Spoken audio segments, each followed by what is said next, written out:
Good afternoon. Welcome to TV Eskwela.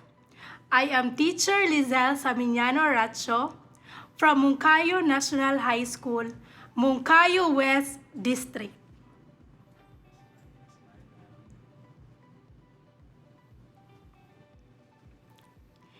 This afternoon, I am going to discuss Module 8, Lesson 1 on how to estimate the square root of a whole number.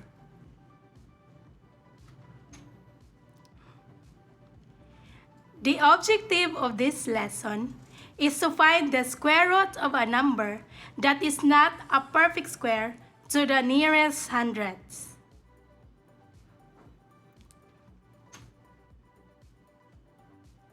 Are you ready to learn? Be sure that you are holding your modules with pen and paper.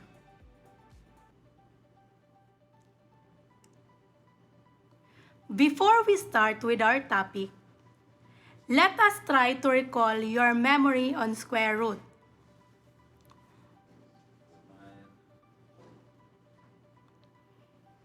In your previous module, you have learned that any number multiplied by itself is a square number. The square root of a number n is written in symbol square root of n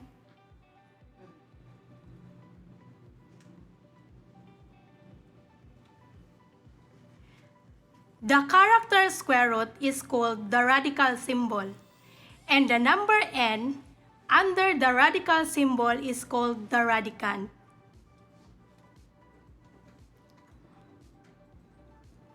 Now, I will show you a multiplication chart.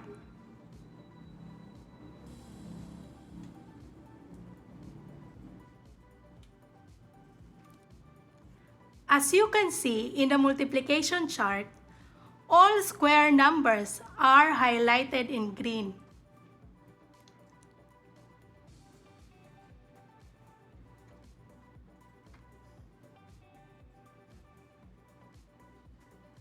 Because each one is a product of a whole number multiplied by itself. Say for example, 5 multiplied by 5 is 25.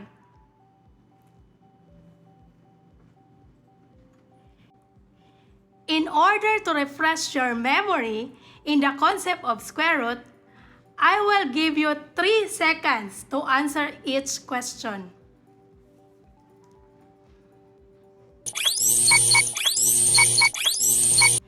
Question number 1. What number multiplied by itself will give you 4?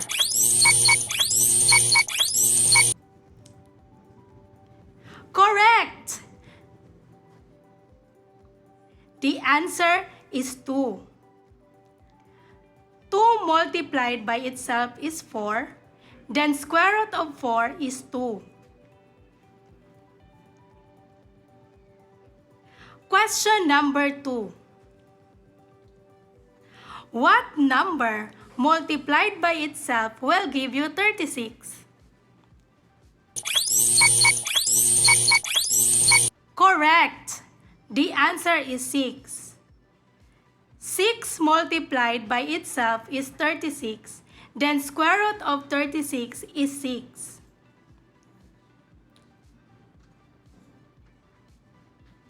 Question number 3.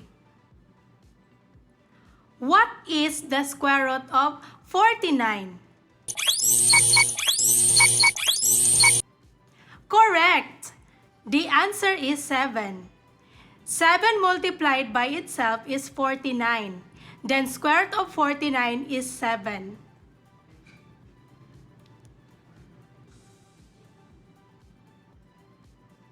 Let me show you the roots of a perfect square numbers from 1 to 25, which is useful in our discussion.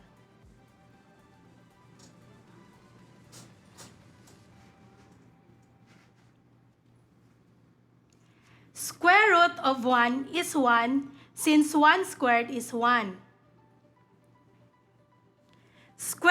of 4 is 2 since 2 squared is 4.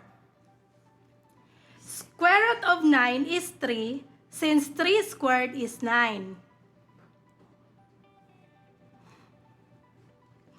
Square root of 16 is 4 since 4 squared is 16. Square root of 25 is 5 since 5 squared is 25.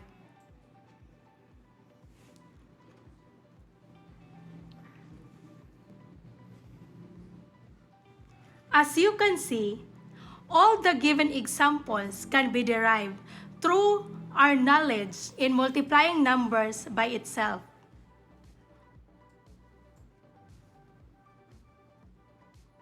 Therefore, extracting the roots of a perfect square number is more convenient as long as we adhere the correct principle of multiplying numbers.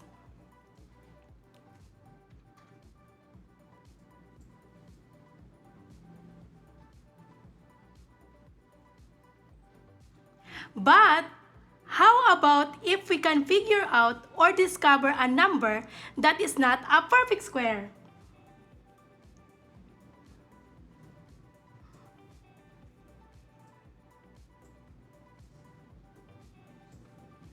What will happen?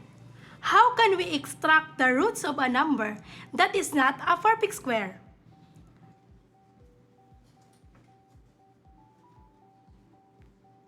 Can you think of a number when multiplied by itself is equal to 7?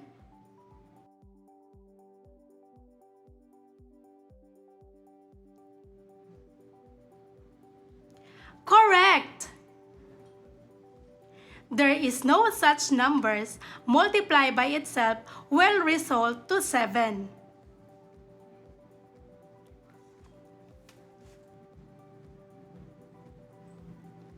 Then, this is the time we use estimating the square root of a whole number.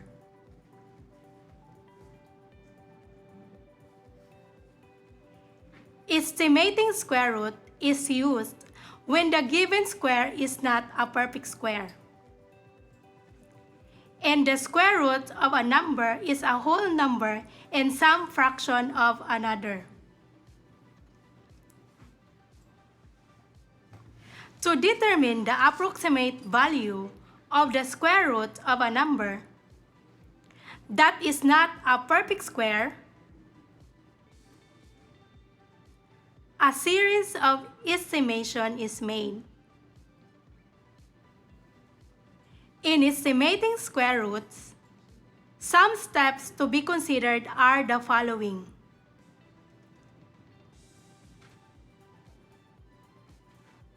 Step number 1. Find the perfect square closest or less than and greater than to the given number.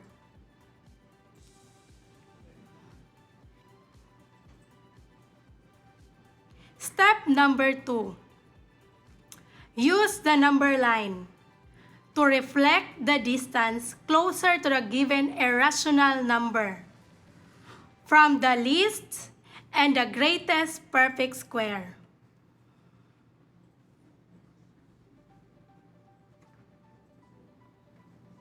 Step number 3. Estimating the roots to the nearest hundredths by doing the trial and error process.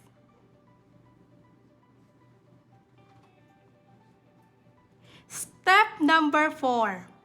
Decide which is the desired estimate closer to the given number.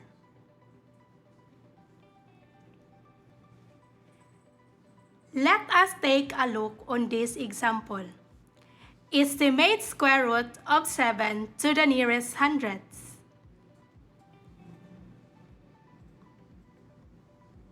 In finding the square root of 7, we need to follow the steps presented.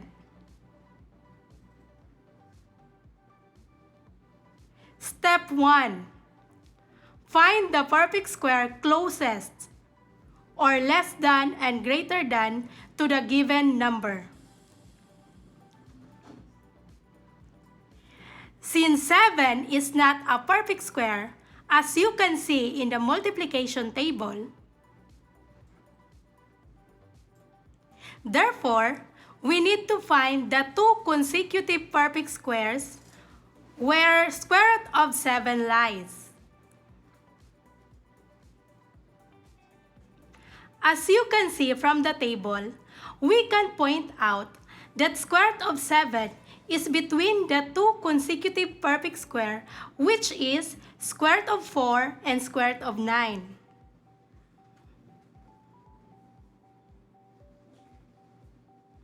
We all know that the square root of 4 is 2 and the square root of 9 is 3, which means that the square root of 7 lies between 2 and 3.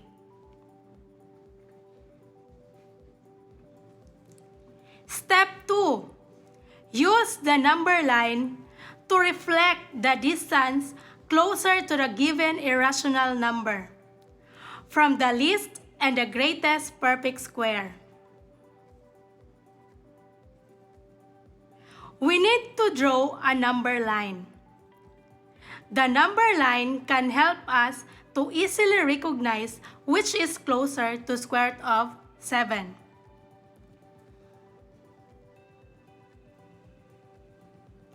Start marking the coordinates of the line by putting the least perfect square before square root of 7, which is square root of 4.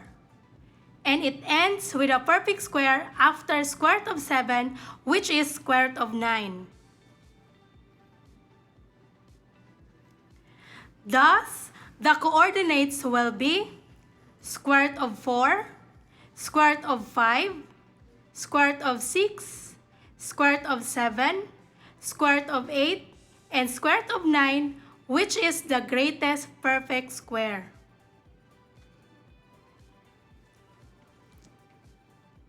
Then, write the square root of 4 below, which is 2, and the square root of 9, which is 3. As illustrated in the number line, we can see that square root of 7 is likely closer to 9 than 4.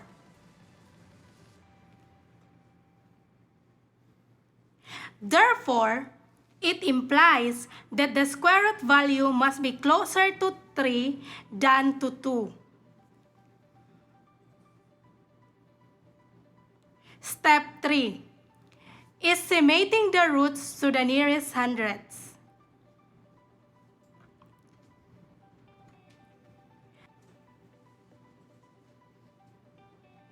Now, we already know that the square root of 7 is between 2 and 3. But we still need to get the precise estimated roots of 7 to the nearest hundredths. In estimating, we need to consider the following rules.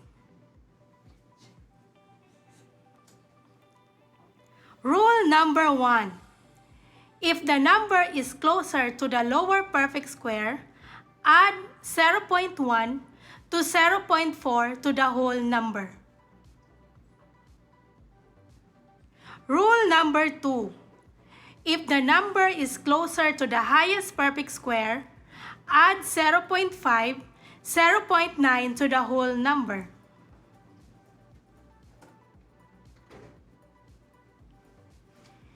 Since 3 is closer to square root of 7 than 2, we need to apply rule number 2 in estimating square roots, where we need to add 0.5 to 0.9 to the whole number of the lower perfect square, which is 2.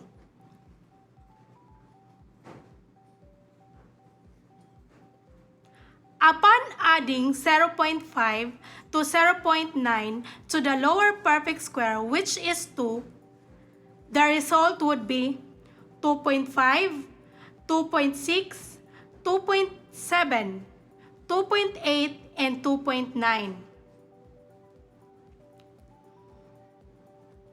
Then square the sum of the possible roots. Place 2.5, 2.6, 2.7, 2.8, and 2.9 inside the parentheses, then square it.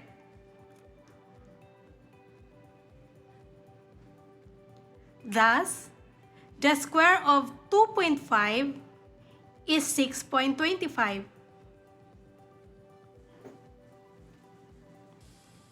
The square of 2.6 is 6.76.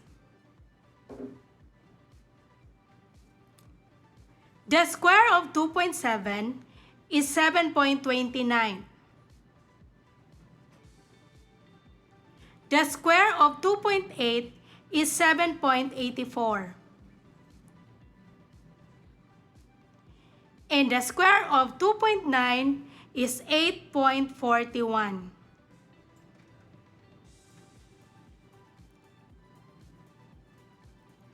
The table shows that the summary of the product of the possible estimates where we can wrap up the desired value of square root of 7.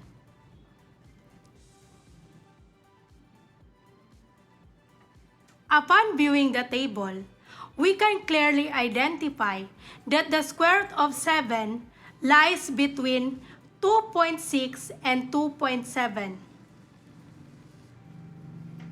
Step 4. Decide which is closer.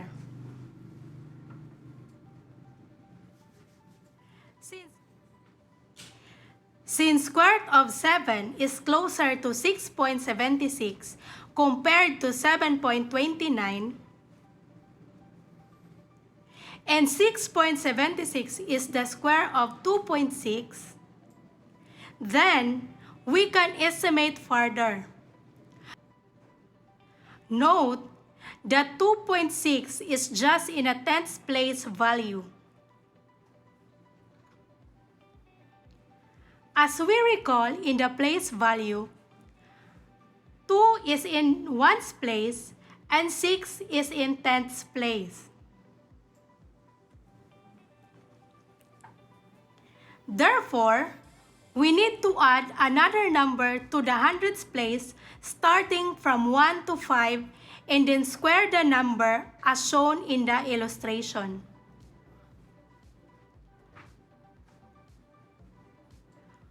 From 2.6, you add 0.01 to 0.05.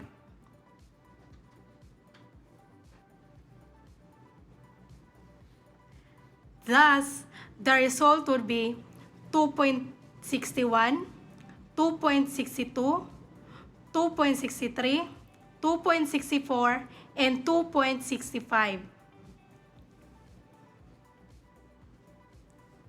Then square the sum of the possible roots.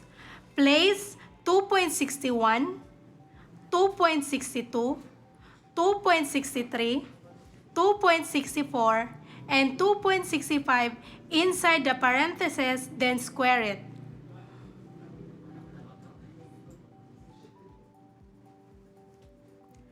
Thus, the square of 2.61 is 6.8121. The square of 2.62 is 6.8644.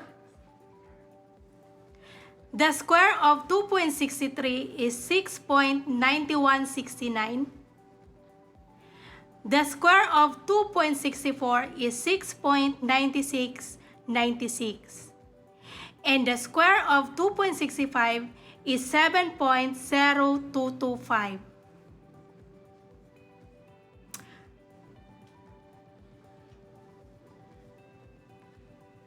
Notice that 7 is closer to 7.0225 compared to 6.9696.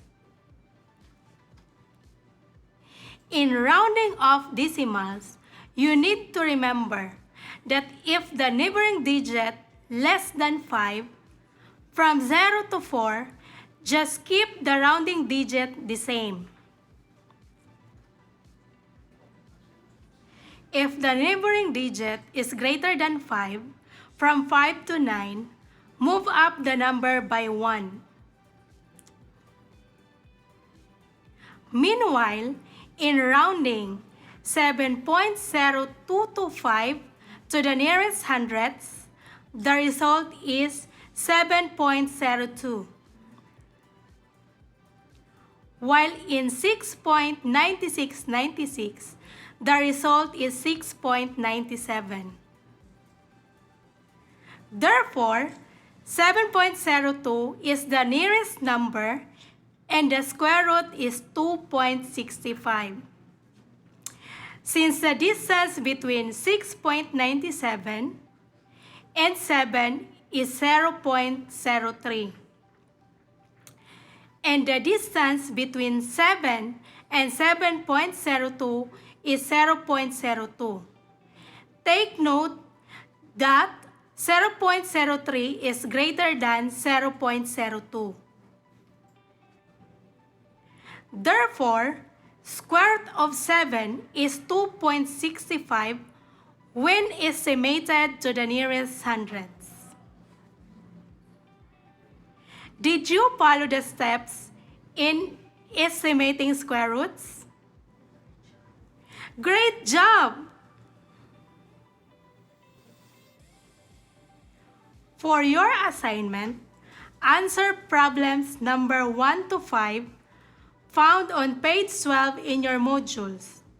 Use a separate sheet of paper. I hope you can get my instruction.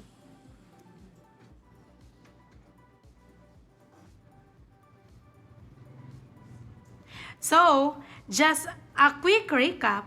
Today we have learned estimating square root of a whole number following the acronym FUED.